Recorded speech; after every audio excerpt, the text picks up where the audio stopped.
In an extraordinary turnaround, the Australian Labor Party takes on a Green New Deal style platform into an election it was expected to win and then loses.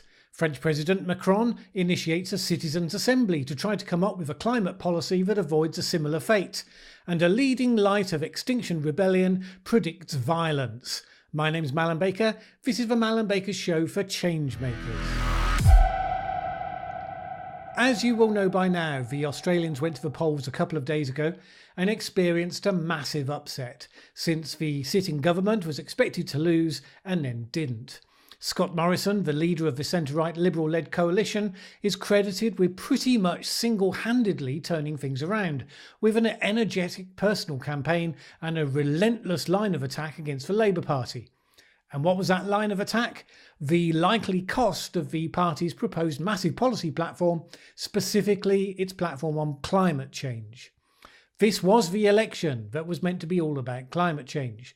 Recent drought following the country's hottest summer on record has had a hand in increasing public awareness and concern on the issue.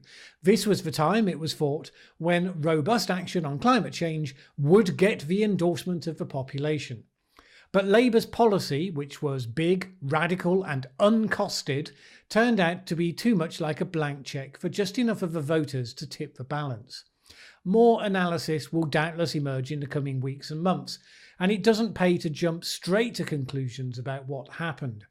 However, it does seem that the areas where people's livelihoods weren't directly attached to fossil fuel and high carbon industries, those are the places that Labour did well.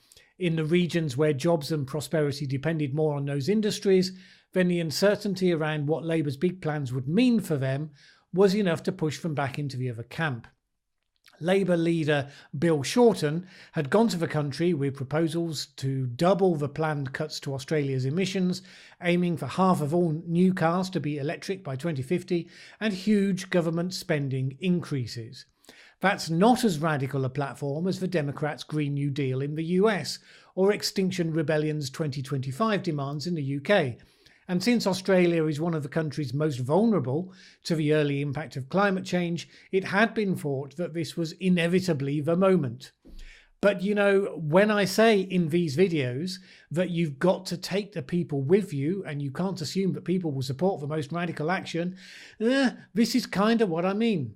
Just because people get concerned, it doesn't mean that you don't have to take them with you. Doesn't mean they're going to trust you.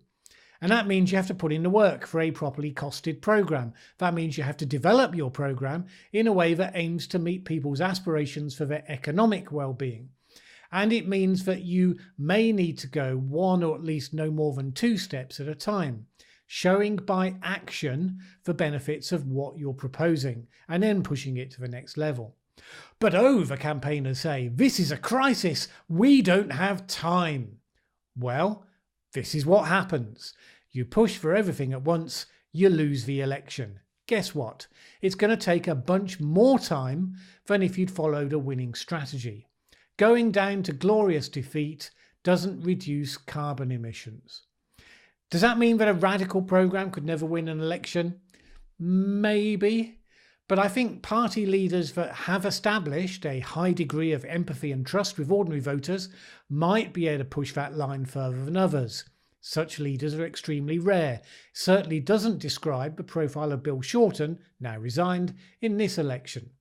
Another leader that definitely doesn't meet that description is President Macron of France. Macron has announced a 150-person strong citizens' assembly to help overhaul the country's environmental policies. You'll recall that such a citizens' assembly is one of the demands of the Extinction Rebellion group. Now, French governments have a history of being way more liable to cave in the face of protests than just about any other nation. So it was no surprise that the protests of the Gilets jaunes led them to step back their original action on increasing petrol duties for climate change reasons. And it's also therefore no surprise they're willing to take the assembly approach that's being put forward by environmental campaigners. Since Macron is having huge problems taking his people with him on policy, it's hoped that the initiative will identify those areas where people are prepared to support, and this will help to solve his problem. Now, speaking as someone who's been critical of Extinction Rebellion's proposal, I think this is an interesting development that will test out certain assumptions. And yes, I think it's likely to fail the test. First, the group will be informed by input by experts and scientists, which it should be, but the wider public will not be so informed. So measures that seem proportionate to the group of 150 may increasingly begin to diverge from what the rest of the population sees as acceptable. The idea that the population will be warmer to unpalatable ideas just because a panel of fellow citizens came up with them, I find questionable. And secondly, the group of 150 is highly likely not to embrace the most radical options that the more extreme campaigners want them to, so their solutions are likely to be rejected by those campaigners. As you can see, the variable between those two scenarios is just how radical a random group of people will turn out to be. If they go one way, they'll come up with a result the wider population won't support. If they go the other, which is what I suspect, then it won't match up to what scientists say that we need to do. But still, if I'm wrong and the Citizens' Assembly is the genius way to go, I think we're about to find out. Now, of course, if it turns out that I'm right and it fails to deliver, then expect the campaigners to explain why this French version didn't do it properly, and they could get the chance to do it their way, then it would actually work. They do have a get-out clause here, which is that Macron has ruled out solutions that increase the public deficit, so ultimately they will be able to blame him, which is the most likely outcome. And if it doesn't deliver, I suppose they'll always have violent revolution to fall back on. I do know, by the way, that the organisers of Extinction Rebellion are fully committed to non-violence, but in my first video I got some criticism from their supporters by pointing out that if you approach the issue from the us versus them, your children will die line of polemic, then sooner or later some individuals will take it on themselves to decide that the next appropriate level is to abandon the non-violence part. For me, that's intuitively and obviously where some people will go, because people always see violence as the ultimate form of protest, even if the logic says it makes success less likely. I saw it many times in the past when dealing with non-violent protests. There would always be people saying, we've tried non-violence and it didn't work. What you've never got after 20 futile years of a violent, bloody campaign was people saying, well, we've tried violence, I guess it didn't work. In the same way that I've been saying that Extinction Rebellion is the wrong thing at this point, because it's polarising when we need to be pushing for consensus, and then people come back and say, I hear what you say, but it's urgent. So that argument will be brought out at some point to justify violence. When others have attacked Extinction Rebellion for the disruption their actions have caused, and that's not one of my lines, they reply with the standard, if you think this is bad, you should see the disruption that will come with climate change. That basic argument is entirely usable to justify any action that falls short of mass murder. Oh, we blew up a few people. It's sad, but compared to the death of all of our children, blah, blah, blah, blah, blah. As it happens, there are some people who agree with me, and we found out this weekend, courtesy of an interview with the Times newspaper, that one of them is Sam Knights, a key member of Extinction Rebellion. His interview is headed with the quote, "Climate change makes violence inevitable."